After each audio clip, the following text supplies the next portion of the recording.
अल्हम्दुलिल्लाहि रब्बिल आलमीन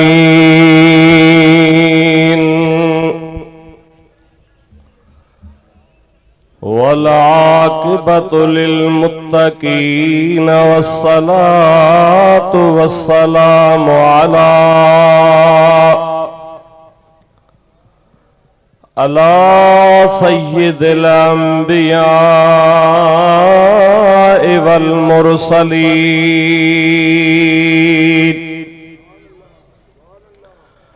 वला आलिहि व अस्हाबिहि अजमईन। अम्मा बाद फ़अऊज़ु बिल्लाहि मिनश शैतानिर रजीम। बिस्मिल्लाहिर रहमानिर रहीम।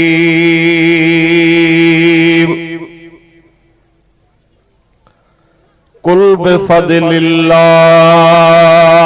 व बिरहमतिही फ़बिज़ालिका फ़लयफ़रहू हुवा ख़ैरुम मिम्मा यजमऊन।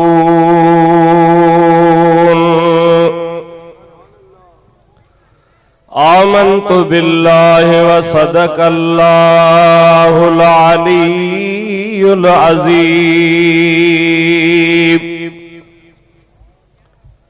आया आसथिया में मुजाबारो चलत बंभोर में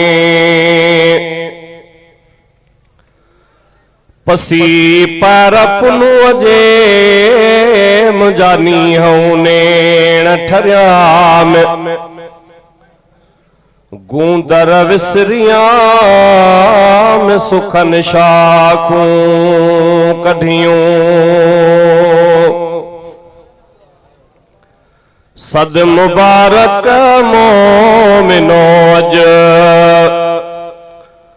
सहनते सुरहान आ पंहिंजे हिन मीलाद में आयो मोहम्मद पाण आ। दुरूद शरीफ बे आवाज़े बुलंद सभई गरजी मोहब्बत सां मुझे महबूबन करीमन ते दुरूद पढ़ो। अल्लाहुम्मा सल्लि अला सय्यिदना मौलाना मुहम्मद व अला आलिहि व अस्हाबिहि। अल्लाहुम्मा सल्लि अला सय्यिदना शफीअना हबीबना मौलाना मुहम्मद व बारिक व सल्लिम अलैहि तस्लीमा। लायके सद इज्जत व एहतराम पीरे तरीकत रहबरे शरीयत हजरत किबला साईं मोहम्मद अयूब जान सरहंदी मुजद्दिदी फारूकी दामत बरकातुहुल आलिया,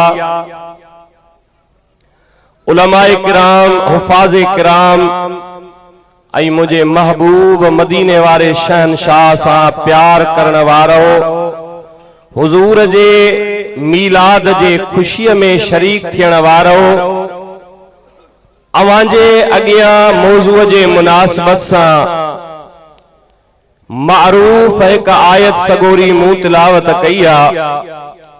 इंशा अल्लाह ताला आयत जो तर्जुमो ऐं मौज़ूअ जे मुनासिबत सां ॿ टे ॻाल्हियूं अर्ज़ कंदासीं। अल्लाह ताला तव्हांजी ऐं असांजी हीअ हाज़िरी रब करीम पंहिंजे ऐं पंहिंजे हबीब जे दरबार में मक़बूल ऐं मंज़ूर फरमाए। 12 रबीउल अव्वल जो ॾिहाड़ो आहे, जशन ईद मीलादुन नबी सल्लल्लाहु अलैहि व आलिहि वसल्लम। महबूबन करीमन जो मीलाद सॼे मुल्क में मुस्तफ़ा जे ग़ुलामन जिन जे गिचीअ में मुस्तफ़ा जे ग़ुलामीअ जो पटो आहे, जेके हुजूर जा ग़ुलाम सजराइन था, जिन खे निस्बत मदीने वारे घोट सां आहे, उन्हनि सभिनी चिरागान करे झंडा चाढ़े महबूब जी नात गाए, रसूलुल्लाह सल्लल्लाहु अलैहि वसल्लम ते दुरूद पढ़ी करे नातू बुधी ऐं बुधाए मुस्तफा जो मीलाद मल्हायो आ। दोस्तों, मीलाद माना हुजूर नबी पाक सल्लल्लाहु अलैहि वसल्लम जे ॼमण ऐं आमद जी खुशी। अबा इए अल्लाह ताला कुरान करीम में केतिरनि जायुनि ते अल्लाह जे नबियन जो जिक्र फरमायो आ। अल्लाह ताला हजरत आदम अलैहिस्सलाम जे तखलीक जो जिक्र कुरान में फरमायो आ। जन्नत में रहण ऐं उन सां गॾोगॾु हेठि ज़मीन ते अचण जे विलादत जो जिक्र फरमायो आ। अल्लाह ताला हजरत मूसा अलैहिस्सलाम ऐं उन जे विलादत जो, हिफाजत जो, रिनात जो रब करीम कुरान में जिक्र फरमायो आ। जे असाई तो मदीने वारे घोट जे अचण जी खुशी मल्हाई त उहा आइन इए समझो त जीअं रब करीम जी सुन्नता असां बि उन ते अमल कयो आ। दुरूद मां बसा पढ़ो त आयत पढ़ी ऐं अॻिते थोरो कम खे हलायूं। दुरूद मां बसा पढ़ंदा हलो। अल्लाहुम्मा सल्लि अला सय्यिदना शफीअना हबीबना मौलाना मुहम्मद व बारिक व सल्लिम अलैहि तस्लीमा। सुबुह खां वठी मीलादुन नबी जे जुलूस में शिरकत कई आ। अवां खे लख लख मुबारक हुजनि। अबा खैर मुबारक ॾाढिया कयो। अजीजो दोस्तो, अज मदीने वारो मोहम्मद असां ऐं अवां गरीबन के मदीने शरीफ मां ॾिसी रहियो आ। हुजूर जा गुलाम परे परे खां पंधड़ो करे ॻोठनि खां तकलीफ़ूं करे आया आहिनि। अवां हिकिड़ो भेरो मोहब्बत जो सबूत ॾींदे ॾाढिया दुरूद पढ़ो त मां आयत जो तर्जुमो कयां। अल्लाहुम्मा सल्लि अला सय्यदना मौलाना मुहम्मद व आलिहि व अस्हाबी अहले बैति व बारिक व सल्लिम अजमईन। अल्लाह ताला इरशाद छा थो फरमाए? अल्लाह ताला फरमाए तो कुल बिफदलिल्लाहि व बिरहमतिही फबिज़ालिक फलियफरहू हुवा खैरुम मिम्मा यजमऊन। ॾाढिया सुभान अल्लाह कयो। अल्लाह से फरमाए तो मुझा महबूब ऐलान फरमाए तब फदलिल्लाहि व बिरहमतिही, रब जे फज़ल मिलण ते, रब करीम जे रहमत मिलण ते मां रब आर्डर थो कयां पंहिंजे बाननि खे त भली खुशियूं मल्हायो। छा कयो? खुशियूं मल्हायो। आम तव्हां खुशी कयो।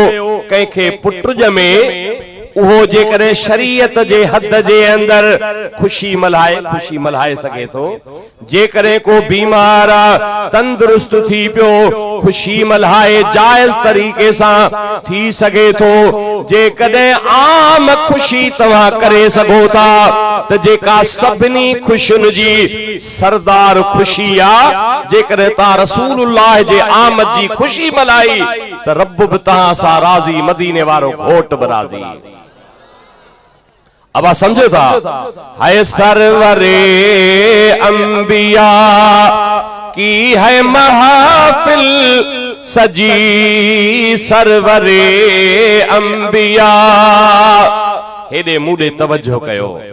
है सरवरे अंबिया की है महफिल सजी, लीजिए कुछ मजा झूमते झूमते आप सुनते रहे, मैं सुनाता रहूं आप सुनते रहे, मैं सुनाता रहूं जिक्र खैरुल वरा, झूमते झूमते सरवरे अंबिया। सभई जिन जी मुस्तफा में पतिया ॾाढिया सुभान अल्लाह चओ। अल्लाह से फरमाए तो त मूं रब करीम जो फज़ल मिले, मूं रब करीम जी तव्हां खे रहमत मिले त भली खुशियूं मल्हायो। खुदा पाक जो कसम अज 12 रबीउल अव्वल जो दिहाड़ो आ नबी पाक जे उम्मत जा आलिम लिखन था नबी पाक जे उम्मत जो वडो आलिम हजरत शेख अब्दुल हक मुहद्दिस दहलवी रहमतुल्लाह अलैह। अबा तवा हेडे मुंडे तवज्जो कयो। अजीजो दोस्तो तवा हुजूर जा गुलाम आयो न बा जेके नबी साईं जा गुलाम हथ मथे खणो वो तवा हेडे तवज्जो कयो न।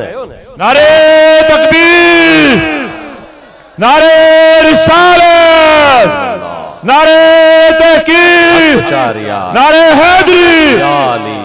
अजीज दोस्तो हजरत शेख अब्दुल हक मुहद्दिस देहलवी मां सबत बिसुन्नत में लिखे थो त नबी पाक जे विलादत वारी रात जेका आहे उहा लैलतुल क़द्र जे रात खां भी अफजल आ।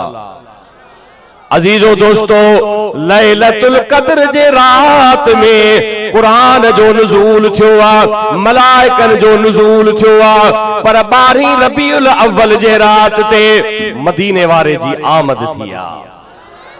तव्हां तॾहिं खुशियूं मल्हायो था घर घर ते झंडा लगाया थव चिरागान कयो थव घटुन खे सजायो थव।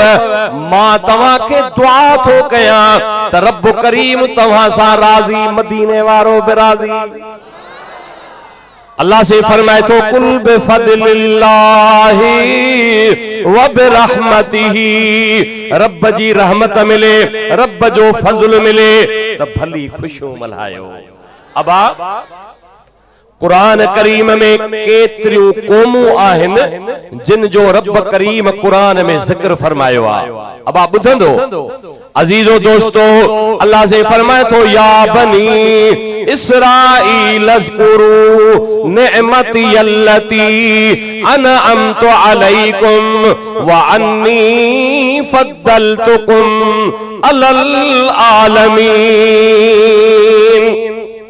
ॾाढिया सुभान अल्लाह कयो। अल्लाह ताला फरमाए तो बनी इसराइलो जेके मूं तव्हां ते एहसान भलायूं कयूं आहिनि नेमतूं कयूं आहिनि उहे यादि कयो उन्हनि जो ज़िक्र कयो उन्हनि जो चर्चो कयो। मां अर्ज़ु कंदो अला उन्हनि ते रब जेके एहसान कया रब उन्हनि जे मथां ककरनि जूं छाऊं कयूं। अल्लाह ताला उन्हनि जे मथां मन ऐं सलवा लाथो। अल्लाह ताला फिरऔन जे ज़ुल्म खां उन्हनि खे आज़ाद कयो पर हुननि रब जे नेमत जो क़द्र न कयो कद्र न कयाऊं। वदुरिबत अलैहिमुज़ ज़िल्लत वल मस्कनत रब करीम उन्हनि जे पुठीअ जे मथां ख्वारीअ जा ठपा हणी छॾिया। अजीजो दोस्तो कुरान सॼी दुनिया पढ़े थी। मां अर्ज़ कंदो हला त असां खे जेका वॾे खां वॾी रब जी नेमत आ उहा मदीने वारो घोट आ। माण्हू चवंदा आहिनि त कुरान वॾी नेमत आ माण्हू चवंदा आहिनि इस्लाम वॾी नेमत आ रमज़ान वॾी नेमत आ पर मां तव्हां खां पुछां थो त जे मदीने वारो न अचे हा त तव्हांखे इस्लाम मिले हा। अल्लाह से फरमाए तो फलौला फदलुल्लाहि अलैकुम व रहमतुहु लत्तबअतुमुश शैतान इल्ला कलीला। जेकॾहिं रब जो तव्हां ते फज़ल न हुजे हा रब जी तव्हां जे मथां रहमत न हुजे हा त थोरनि माण्हुनि खां सवाइ सभु माण्हू शैतान जा पोइ लॻ थी वञनि हा। पर अल्लाह ताला मेहरबानी फरमाई मदीने वारो रब जो महबूब आ। हाँ सही रब जो महबूब आ बाइसे तखलीके कायनात आ। मदीने वारे जो रब करीब एडो वडो शान कयो आ दुनिया वारा सुञाणनि या न सुञाणनि उन्हनि जी मर्ज़ी आ। पर नबी पाक जी हिकड़ी हदीस बुधाया नबी पाक फरमायो त कुल्लु शैइन यारिफुनी अन्नी रसूलुल्लाह। नबी पाक फरमायो त जहान जी हर शे सुञाणे थी त मां अल्लाह जो रसूल आहियां इल्ला मरदतिल जिन्न वल इंस पर जिन्ननि ऐं इंसाननि मां कुछ अफराद आहिनि जेके मां मोहम्मद खे नथा सुञाणनि। हुजूर के त दरख्त बि सुञाणंदा, नबी पाक के पत्थर सलाम कंदा हुया। शरह अकायद असांजे आखिरी साल में आलिमन के पढ़ायो वींदो आ। मोतज़िला एतराज कंदान त पत्थर उछाए, भितर उछाए, ही जबल छान, वण छान। नबी से फरमाइन था त सब शे मूंखे सुञाणे थी। हिकड़ा ब मिसाल टे ॾेई पो तव्हां जे ख़िदमत में नबी पाक जे मां आमद जो ज़िक्र कयां। अबा ॿुधंदो न, पंहिंजो उजेड़ियल घर आबाद कबो, पंहिंजो उजेड़ियल घर आबाद कबो, ओ मिठा उर्स में ईद मीलाद कबो। मूंसां गॾु त चवरायो त मुंहिंजी बि दिलि ख़ुशि थिए। पंहिंजो उजेड़ियल घर आबाद कबो, पंहिंजो घर आबाद कबो, ओ मिठा उर्स में ईद मीलाद कबो। अजीजो दोस्तो, एतराज करण वारा एतराज कंदान त मीलाद न मल्हायो। अबा मीलाद में छा हूंदो आ? अल्लाह जो जिक्र हूंदो आ, रब जो हम्द हूंदो आ, मुस्तफा जी तारीफ हूंदी आ, हुजूर जी सनाखानी हूंदी आ। उन जाइ ते नबी पाक जा गुलाम हुजूर जो शान उगाईंदा आहिनि, शान उगाईंदा आहिनि, ऐं आख़िर में फी सबीलिल्लाह मीलाद जो लंगर विराईंदा आहिनि। अजीजो दोस्तो, उन्हनि खां तव्हां पुछो त कॾहिं तव्हां बुछड़ाई आमा उन जे ख़िलाफ़ तव्हां आवाज़ उथारियो आहे? उन्हनि जे ख़िलाफ़ आवाज़ उथारियो। नबी पाक जो सच्चो यार हज़रत अबू बकर सिद्दीक़ फरमाए थो त जंहिं शख्स नबी पाक जे मीलाद में मन अनफक दिरहमन फी मौलिदिन नबी सल्लल्लाहु अलैहि वसल्लम कान रफीकी फिल जन्नत। जंहिं शख्स हिकड़ो दरहम मुस्तफा जे मीलाद में विरहायो त उहो क़यामत जे ॾींहुं मूं अबू बकर सिद्दीक़ सां गॾु हूंदो। अजीजो दोस्तो, अॼुकल्ह हिकड़ा मुस्तफा जा मुनकर, हिकड़ा सहाबा जा मुनकर। मां तव्हां जे ख़िदमत में अर्ज़ कयां, हाय सोणू जीअं चंड सितारन में आ, सोणू जीअं चंड सितारन में आ, साईं मुंहिंजो तीअं चैन यारन में आ। मूं अर्ज़ पे कयो त नबी पाक खे कायनात जो ज़रो ज़रो सुञाणे थो। महबूब करीम हज़रत मौला अली मुश्किल कुशा सां मदीने शरीफ जे घटीअ सां वञनि पिया। केर पिया वञनि? हबीब करीम वञनि पिया। हज़रत अली मुर्तज़ा शेरे खुदा गड्डा। नबी पाक फरमायो त ओ शेरे खुदा, तू इते भी इन बाग में हिकड़ी खजी आ जेका मां मोहम्मद खे सुञाणे थी, मूं ते ॾाढियां सलातो सलाम ऐं दुरूद पढ़े थी। नबी पाक जन उन खजीअ जे भरसां विया, बाग में विया। खजी का अजवा खजी हूंदी आ, का अंबरी खजी हूंदी आ, का कलमी खजी हूंदी आ। नबी पाक फरमायो त मां हिन खजीअ जो सेहानी खजी नालो थो रखां। सेहानी खजी उनखे चइबो आ जेका बुलंद आवाज़ सां मदीने वारे ते दुरूद ऐं सलाम पढ़ंदी आ। अजीज दोस्तो, नबी पाक जा प्यारा गुलामो, नबी पाक के कायनात जो ज़रो ज़रो सुञाणे थो। मखदूम मोहम्मद हाशिम ठटवी ॿुधो अथव? हाँ बा, नबी पाक जो आशिक, हुजूर जो गुलाम, जेको नबी पाक जे दरबार में कॾहिं रोई हीअं चवंदो आ,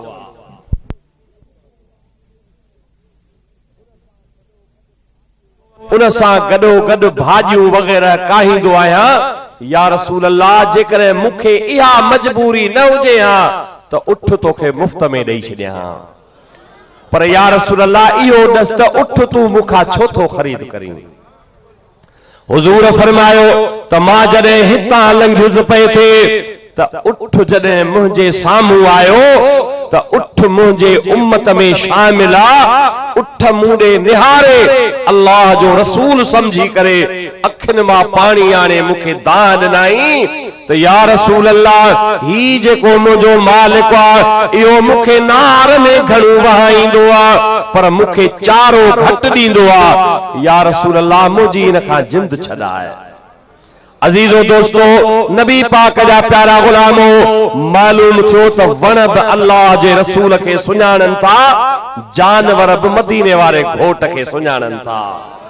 अल्लामा शरफुद्दीन बूसीरी ॿुधो अथव नबी पाक जो आशिक छा थो फरमाए, जाअतिल दावातिल अशजार साजिदतन, जाअत लिदावातिल अशजार साजिदतन तमशी इलैहि अला साकिम बिला कदमी। हुजूर जो हुक्म थियो त वण बि पाड़ू पते मुस्तफा जे दरबार में हाज़िर थींदा। अजो को उहो ॾिहाड़ो आ जंहिंमें महबूब दुनिया ते आया। हाणे ॿुधो 12 नाई रजब जी रात आ, जुम्मे जी रात आ, आसमाननि में आवाज आहिनि। कहिड़ा आवाज आहिनि, या खाज़िनल जिनाने ऐं यफ्तहल फिरदौस व नादा मुनाद अला इन्नन नूरल मकनूनल मखजून कद इस्तक़र्र फी बतन उम्मी।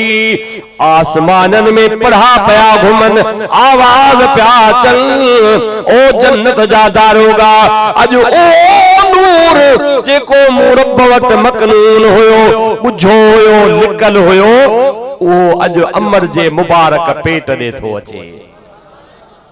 अम्मा फरमाए थी जॾहिं महबूब जो मुबारक नूर मुझे मुबारक पेट दे मुंतकिल थियो त मुझे बदन में सुरहाना, घटीअ में सुरहाना, घर में सुरहाना, अजीब राज रमज़ू ॾिठियूं। नबी पाक जी अम्मा फरमाए थी त मां जॾहिं पथरेली ज़मीन ते पेर रखां त पत्थर नरम थियो वञनि। वख्तरतिल अर्द, नबी पाक जी अम्मा फरमाए थी त ज़मीन साई थी वञे। वहमलतिल अशजार, ऐं वण जेके सुकल हुया उन्हनि जे भरसां लंघा त सुकल वण सावा थी करे मेवो झले पिया बीहनि। अजीजो दोस्तो महबूब जी अम्मा जॾहिं खूह ते पानी भरण अचे थी त खूह जो पानी ददकार करे मथे थो अचे। अम्मा हैरान त ही उहो खूह आ जंहिं खूह मां सॼी ज़िंदगी पानी भरियो थी, कॾहिं खूह मथे कोन आयो, पानी मथे कोन आयो। अॼु भला खूह जो पानी मथे छो आयो आ? पाणीअ मां आवाज आयो, ओ अल्लाह जे रसूल जी अम्मा जेको नबी तुंहिंजे मुबारक पेट में आ उहो काइनात सॼीअ जो त नबी आ पर मूं पाणीअ जो बि नबी आ। अज़ीज़ दोस्तो अम्मा फरमाए थी पानी भरे मथे ते रखे घर ॾे अचां थी। अबा नबी पाक जे मीलाद जूं बरकतूं ॿुधजो। अब ॿुधंदो न अजीजो दोस्तो मुस्तफा जा गुलामो, ओ पानी खलीअ में भरे मां मथे मुबारक ते खणी जॾहिं पंहिंजे घर ॾे अचां थी त ॾिसां थी त मुंहिंजे मथे ते पाणीअ जो बार कोन्हे। हथ लाया खली मौजूद आ, पानी मौजूद आ। जिब्रील आवाज थो ॾिए, ओ अल्लाह जे रसूल जी अम्मा जॾहिं रब करीम तकदीर में मलाइकन जूं ड्यूटियूं पे लॻायूं त अल्लाह ताला मां जिब्रील जी ड्यूटी मदीने वारे मुहम्मद जे गुलामीअ में लॻाए छॾी। अबा जीअं तो गुलामी ॾिनी सॼो ॾींहुं तो तकलीफ़ कई, पर मां अर्ज़ कयां थो जॾहिं तूं हितां मरी क़बर में पुॼंदे न माइट मण मिटीअ जा विझी लताड़े वींदे मदीने वारो तुंहिंजी उते बि मदद कंदो। अज़ीज़ मूंखे दफ़न करे विया हलिया त मूं वटि हुज़ूर ईंदो।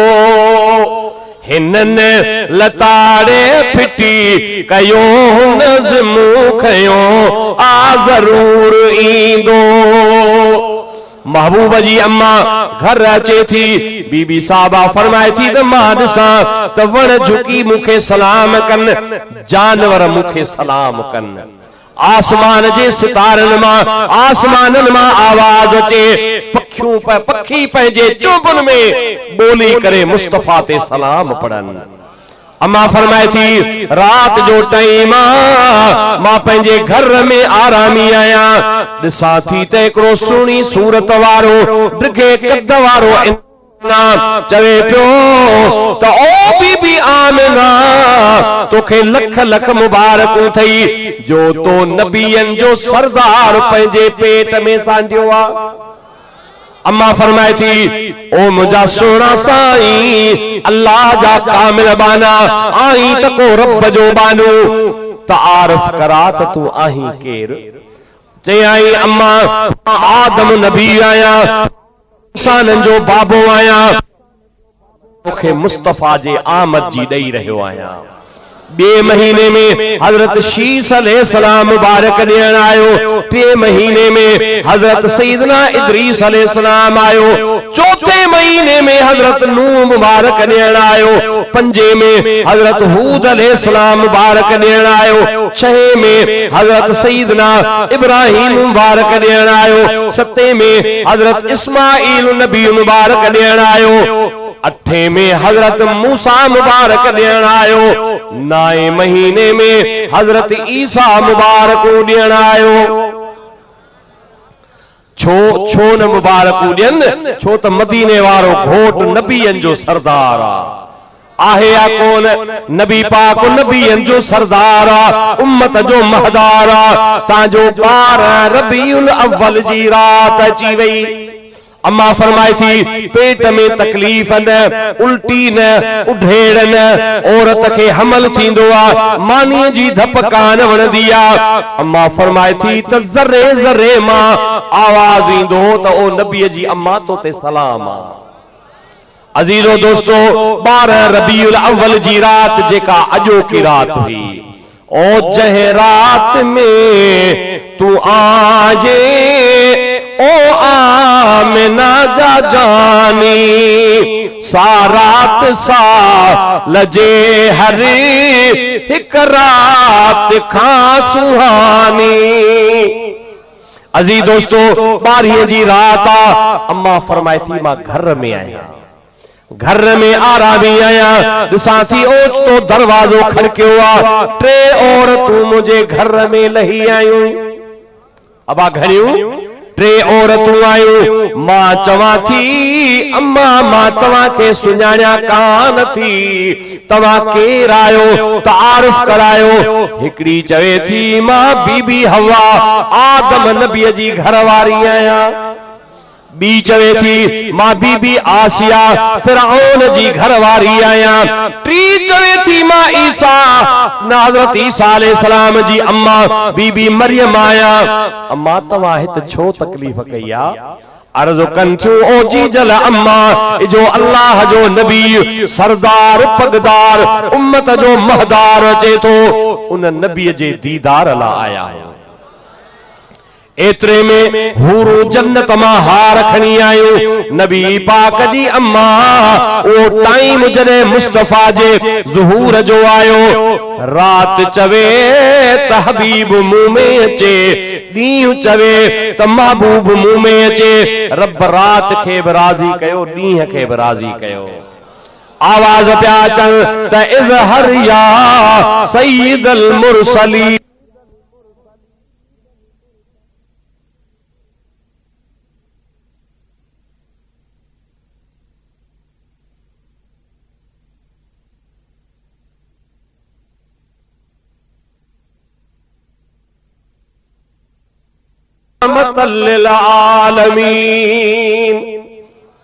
इजो बाहर हलिया ओ मुझा महबूब मदीने वाला शहनशाह हुजूर जी अम्मा फरमाए थी कद खरज मिन्नी नूर, मुमा नूर जो ज़ुहूर थियो। हानी रात वञे पई ॾींहुं अचे पियो रात में ज़ुल्मत हूंदी आहे रात में ऊंदाही हूंदी आहे ॾींहं में रोशनी हूंदी आहे गोया कि रात जी ज़ुल्मत वञे पई शिरक जी ऊंदह वञे पई ज़ुल्म जी ऊंदह वञे पई ज़िना ऐं बुछड़ाईअ जी ऊंदह वञे पई रब फरमाए थो क़द जाअकुम मिनल्लाहि नूरुन व किताबुम मुबीन।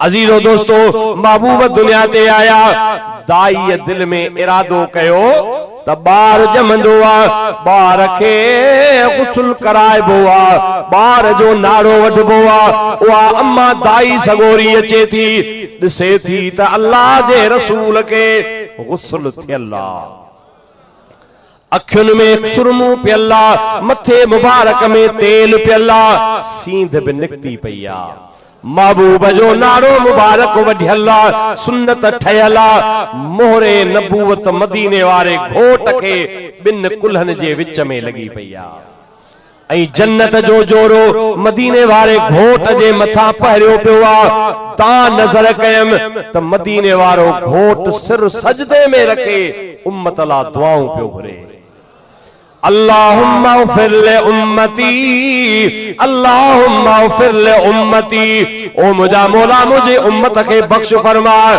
भिटाई को उते बीठो भिटाई फरमाए तो सुबह जा तो सवाल करी ऐं अञा पईया रात तो जेदा तो सरतिया तो जे पर कह न लधी दात मिसल तुझे मगता।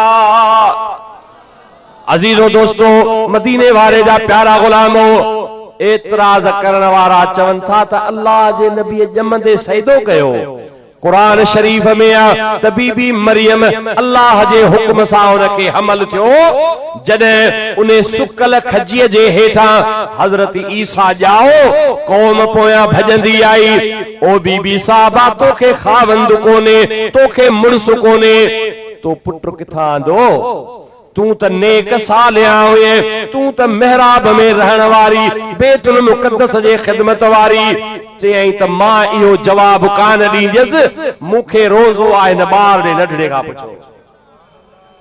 अजीजो दोस्तो अल्लाह जो नबी हजरत ईसा अलैहिस्सलाम ॼमंदे छा थो जवाब ॾे ओॾी महिल ॼाओ आहे चए थो इन्नी अब्दुल्लाही आतानियल किताब वजअलनी नबिया। अजीज दोस्तो अल्लाह जो नबी चवे पियो त मां अल्लाह जो बानू आहियां अल्लाह से मूंखे इंजील ॾिनो आहे ऐं रब करीम नबी करे दुनिया ते मोकिलियो आहे। भाव वारा चवन था त 40 सालनि ताईं अल्लाह जे नबीअ खे इहा बि ख़बर कान्हे त को मां नबी आहियां।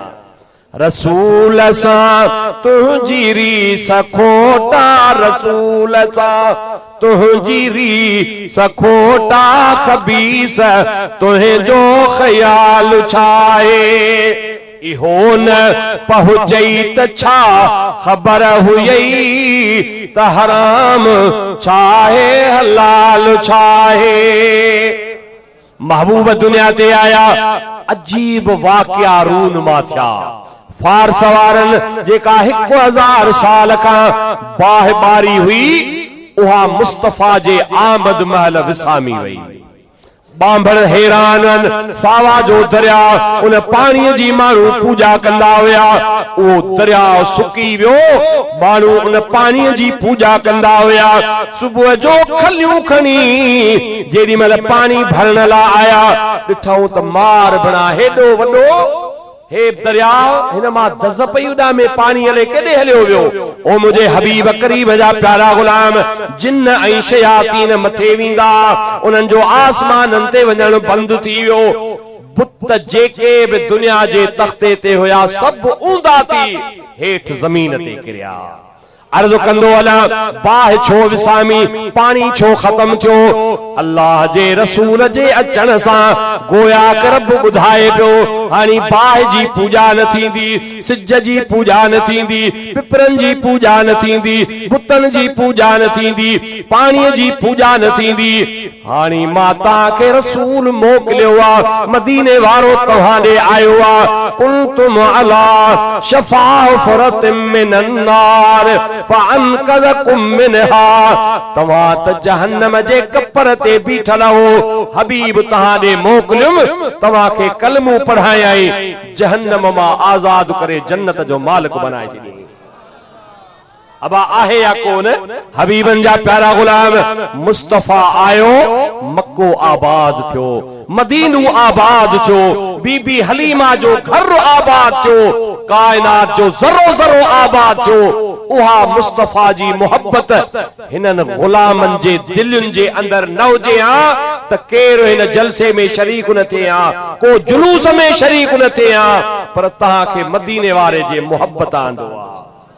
है मुझे आपने बुलाया नहीं तो क्या है, मेरा मर्तबा बढ़ाया नहीं तो क्या है। हिकड़ो नंढड़ो वाक्यो कुरान मां ॿुधो त अल्लाह जे नबियन जे विलादत जो, उन्हनि जे हिफ़ाज़त जो, उन्हनि जे रिदात जो रब करीम पाण कुरान में ज़िक्र थो करे। अब आप ॿुधंदो दुरूद मां बस आप पढ़ो तो ॿुधाईंदो अलाह। अल्लाहुम्मा सल्ली अला सय्यिदिना शफीअना हबीबना मौलाना मुहम्मद मुबारक व सल्लिम अलैहि तस्लीमा। सूरह कसस में अल्लाह ताला हजरत मूसा जे विलादत जो ज़िक्र कयो आहे। अब आप ॿुधंदो अज़ीज़ो दोस्तो, मदीने वारे जा प्यारा गुलामो, हुजूर सां प्यार करण वारो फिरऔन आर्डर ॾिनो त जेके बि पुट ॼमन उहे कुही छॾियो ऐं न्याणियुनि खे ज़िंदह छॾियो। मायूं वेचारियूं केतिरियूं परेशान थियूं, केतिरियूं झंगल में, के बेलन में, के किथे अल्लाह जे नबी हजरत मूसा अलैहिस्सलाम जे अमर के हमला, अल्लाह जो नबी मूसा अमर जे पेट में आ। बीबी साहबा परेशानी ॾेखारी आ, अल्लाह ताला वही मोकिलियो आ। अल्लाह ताला फरमाए थो वा औहा आ उम्मे मूसा अन अर्दी फैजा खिफ्त अलई फअल्की फिल यम। अल्लाह ताला वही मोकिलियो, रब करीम आदर फरमायो ओ बीबी साहबा फरमाए तो मुंहिंजी बानड़ी मूसा जी अम्मा तू परेशान न थी, जॾहिं मूसा नबी ॼमे उनखे तू पाल, उनखे तू निपाए, खौफ महसूस करी फैजा खिफ्त अलैहि फअल्कीह फिल यम, पर वला तखाफी वला ताज़नी, जॾहिं खौफ महसूस करी त इन ॿार खे कुहण वारा पइजी वियो आहे, रब जो आदर थई त उनखे दरिया में उछाइजा, में विझण कम तुंहिंजो आहे, उनजी हिफ़ाज़त जो कम आहे। अबा कुरान हाफ़िज़ सगोरा आहिनि, अल्लाह से फरमाए थो वा औहा इला उम्मे मूसा अन अर्दी, इन मां रिदात जो ज़िक्र आहे, माना पंहिंजे पुट खे खीर प्यार पाल निपाए। अल्लाह जी कुदरत या हजरत मूसा दुनिया जे तख़्ते ते आयो, चंद ॾींहं अमर खीर प्यारियो, अल्लाह जे कुदरत सां बीबी साहबा खे खुड़क पई त उहे माण्हू जेके जासूस मुक़रर आहिनि, कुहण वारा मुक़रर आहिनि, उन्हनि खे ख़बर पइजी वई आहे बीबी साहबा पंहिंजे नंढड़े बचड़े खे पेतीअ में बंदि करे दरिया में विधो आहे। बुधजो ओ मुझे हबीब करीम जा प्यारा गुलाम, रब नबियन जो कीअं थो ज़िक्र करे, कीअं थो हिफ़ाज़त करे, हुज्जत वास्ते दलील वास्ते पेश तो कयां त मता केर तो सां ॻाल्हाए तू उनखे ॿुधाए त हे क़ुरान में सूरह कसस में लिखियो पियो अथई। अजीजो दोस्तो, अल्लाह जा बानो मां ॻाल्हि खे ते हलाईंदो हलां। अल्लाह जो नबी हज़रत मूसा हलंदे हलंदे फिरौन जे हथ आयो। ॻाल्हि खे खुटायूं, गुलाम फिरौन आदर कयो, हुन जो इरादो हुयो। वारी चवे थी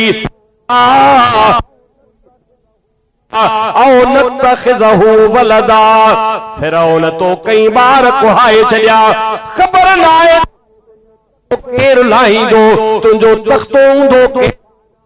असा अयन फाना, करीबा त औलाद कोन्हे, हिन मां असां नफ़ो हासिल कयूं ऐं नतखिज़हु वलदा, या उनखे औलाद करे पालियूं।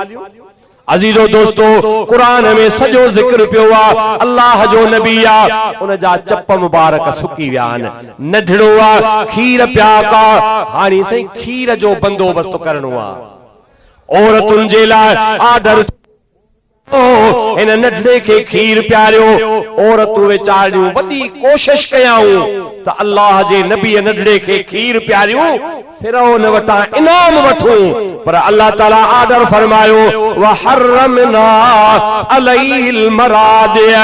अल्लाह ताला ॿियनि औरतुनि जो खीर हज़रत मूसा जे मथां हराम करे छॾियो। अबा नबी नंढड़ो आहे, खीर पिया का, उन खे कीअं ख़बर पई त हीअ मुंहिंजी माउ कान्हे, हीअ दाई आहे, हीअ फलाणी औरत आहे। मालूम छो त अल्लाह जे नबीअनि खे इहो पतो हूंदो आहे। अजीजो दोस्तो, नबी पाक जा प्यारा गुलाम हज़रत मूसा जी भेण बीठी हुई।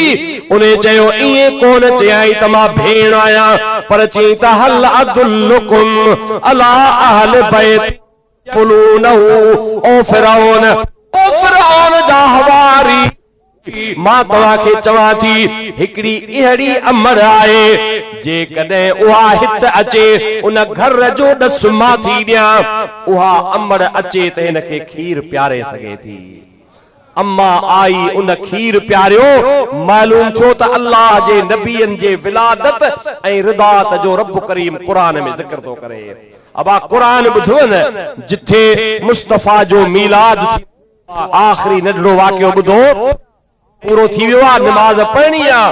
हिकिड़ो नंढड़ो वाक़ियो ॿुधो, अबा बगदाद शरीफ़ ॿुधो अथव, हुज़ूर पीरान पीर दस्तगीर जो शहर, अबा ॿुधो अथव न? जिन ॿुधो आहे ॾाढा सुभान अल्लाह चओ। ओ मुंहिंजे पीर जहिड़ो कंहिंजो पीर न आ, मुंहिंजे अहिड़ो कंहिंजो पीर न आ, ओड़ मगर दस्तगीर नया। उन बगदाद जे शहर में इब्राहिम नाले बगदादी मुस्तफ़ा जो मीलाद कंदो। कहिड़ी रात ते जीअं तो मीलाद कयो आहे, हुज़ूर जी नात खानी कई आहे, मोहब्बत जो सबूत ॾिनो आहे, उहो बि 12 जे रात ते नबी पाक जो मीलाद कंदो हो। उन जे घर जे भरिसां हिकिड़े यहूदीअ जो घर हुयो। यहूदीअ खां माई पुछे थी, ओ मुंहिंजा खावंद तार ॾस, हे हर साल हिन तारीख़ ते 12 रबी ही इब्राहिम हेॾो वॾो ख़र्च थो करे, शादियूं थो करे, खुशियूं थो करे, शामियाना थो लॻाए, बिजलियूं थो लॻाए, शमादान थो ॿारे, तमामु वॾा कार थो करे। ॿुधाए त ही छो थो ईअं करे? मुड़ुस चयो त तोखे ख़बर कान्हे का, अल्लाह जो आख़िरी मदीने वारो घोट जेको मुस्लमाननि जो नबी आहे, उन जी इन रात ते आमद थी आहे। इन करे इब्राहिम उन हबीब जे आमद जे ख़ुशीअ में एॾो वॾो ख़र्च थो करे। उहा माई चवे थी त पोइ असां त कॾहिं कोन ॿुधो आहे त उहो घोट, उहो दावत जंहिंजी करे थो, मीज़बान वटि महिमान कॾहिं आयो हुजे, असां त कॾहिं कोन ॿुधो आहे। पर मां अर्ज़ कंदो वञा जो उनके जिक्र की महफिल सजाए बैठे हैं, वो अपने दिल को मदीना बनाए बैठे हैं। कोई आके कह गया बाजू में गौर से देख वो सरकार आए बैठे हैं। अजीज दोस्तों, हबीब जा प्यारा गुलामो, माई चयो त असां त कोन ॿुधो त उहो मेहमान आयो आ, पर माई अल्लाह जे रसूल कयो, मर्द अल्लाह जे रसूल जो ज़िक्र कयो। रात जो हिननि ॿिन्ही खे निंड खजी वई। माई ख्वाब में थी ॾिसे थी त हिकिड़ो काफ़िलो अचे, जे काफ़िले जे अॻवाणीअ में हिकिड़ो अहिड़ो अल्लाह जो बानू आ जंहिंजो चेहरो चोॾींहं जे चंड वांगुरु चिमके पियो। अज़ीज़ दोस्तों, नबी पाक जा प्यारा गुलामो, ख्वाब जे अंदर माई चवे थी त मां दिल में इरादो कयो त अल्लाह जो नबी आ जेको इब्राहिम जो मेहमान आ, जेकॾहिं मूं मिस्कीन दे लड़ी पए त ॾाढो भलो। हबीबन के अर्ज कई ख्वाब में, महबूब फरमायो त कल मूं पढ़ त मां मोहम्मद पहरा तुंहिंजो मेहमान आया। बेटा फरमाए तो गंदज दीजे गोद में पाबूड़े पोशाक जिया ओताक रानल रिझी आयो। हबीब जा प्यारा गुलाम महबूब करीम मेहरबानी कई, माई जे घर रखे मुस्तफा नूर सां मुअत्तर करे छॾियो। माई उथी आ, दिल में सोचियाई ते महबूब मदीने वारे दीदार करायो, कलमू पढ़ायो। मुर्स मुआरे के खबर ना है कलमू नसीब थियो या न, त उन जे चादर में चुरपुरा चयो त जंहिं अल्लाह जे रसूल तोखे कलमू पढ़ायो आ, उन मदीने वारे घोट मुंहिंजो बेड़ो पार करे छॾियो आ। अज रमा बेड़ो तरियो, मुंहिंजा मिठा तुझे करे। गॾु पढ़ायो, अज रमा बेड़ो तरियो, मिठा तुझे करे। गम दरे दविया वारो वरियो, मुंहिंजा मिठा करे। उन हबीब जे आमद जो ॾिहाड़ो आ। तव्हांखे लख लख मुबारकूं आहिनि जो हबीब जो तव्हां ज़िक्र बि ॿुधो, उन जी तव्हां आमद बि ॿुधी, क़ुरान मां हुज्जतूं ऐं दलील बि ॿुधा। अल्लाह तव्हांजो मदीने वारे जे सदके में बेड़ो पार करे। रब करीम हिननि दोस्त सजायो आ जिन हेडियूं वडियूं तकलीफ़ूं कयूं आहिनि, रब करीम मदीने वारे जे सदके, उन्हनि जे सदके असां तव्हांजो रब बेड़ो पार फरमाईंदो। वमा अलैना इल्लल बलागुल मुबीन व आखिर दावाना अल्हम्दुलिल्लाहि रब्बिल आलमीन। सुभान अल्लाह। क़िबला साईं मौलाना गुलाम मुस्तफा साहब ॾाढे दिल पज़ीर अंदाज में खिताब फरमाए रहिया हुआ। दिल चई रही हुई त साईं जन खां अञा वधीक कुझु ॿुधो, पर वक़्त जी किलत हुई। अव्हांखे ख़ुशख़बरी ॿुधाईंदो हलां त साईं जन जो अॼु राति ॻोठ शाहबेग रिंद में जलसो रखियल आहे, जिते साईं मिलाद शरीफ जे मुतालिक़ वधीक खिताब फरमाईंदा। अवां सभिनी खे ॻोठ शाहबेग रिंद में जलसे जी दावत अर्ज़ आहे। अॼु राति जो बैद नमाज़ मगरिब साईं जन जो उते खिताब थींदो। उन खां अलावा कुझु ॿियनि जलसनि जो बि ऐलान अव्हांखे ॿुधाईंदो हलां। इंशाअल्लाह 9 फरवरी 16 रबीउल अव्वल बरोज़ ख़मीस सुबह जो 10 बजे ॻोठ गुलाम हैदर कपड़ी में मिलाद शरीफ जो जलसो थींदो, जंहिंमें मौलाना मोहम्मद अशरफ जत साहब जो खिताब थींदो। 14 रबीउल अव्वल ते क़िबला साईं अयूब जान सरंदी जिन जे ॻोठ गुलज़ार खलील में हमेशा जेको बैनुल अक़वामी इज्तिमा थींदो आहे मिलाद शरीफ जो, उन में भी तव्हांखे शिरकत जी दावत अर्ज़। 10 फरवरी 17 रबीउल अव्वल बलोच महिला कुंडरी में मिलाद शरीफ में जलसो थींदो, जंहिंखे मौलाना मौलवी हाजी मोहम्मद साहिब साबिक़ खतीब जामा मस्जिद कुंडरी खिताब फरमाईंदा। 12 फरवरी 19 रबीउल अव्वल बरोज़ आचर ॻोठ में मिलाद शरीफ जो जलसो थींदो, जंहिंखे मौलाना हाफिज़ मुनीर अहमद ताहिरी कराची वारा खिताब फरमाईंदा। 13 फरवरी 20 रबीउल अव्वल बरोज़ सूमर कुंभार पाड़ो बेरवी मस्जिद में मौलाना हाफिज़ मुनीर अहमद ताहिरी साहब खिताब फरमाईंदा। 11 फरवरी ते भिटाई कॉलोनी में मिलाद शरीफ जो जलसो थींदो, मौलाना हाजी मोहम्मद साहब खिताब फरमाईंदा। 14 फरवरी 21 रबीउल अव्वल महिला अमीराबाद कुंडरी में मिलाद शरीफ जो जलसो थींदो, जंहिंखे मुफ्ती हसन रज़ा कादरी कराची वारा खिताब फरमाईंदा। 15 फरवरी 22 रबीउल अव्वल फोटो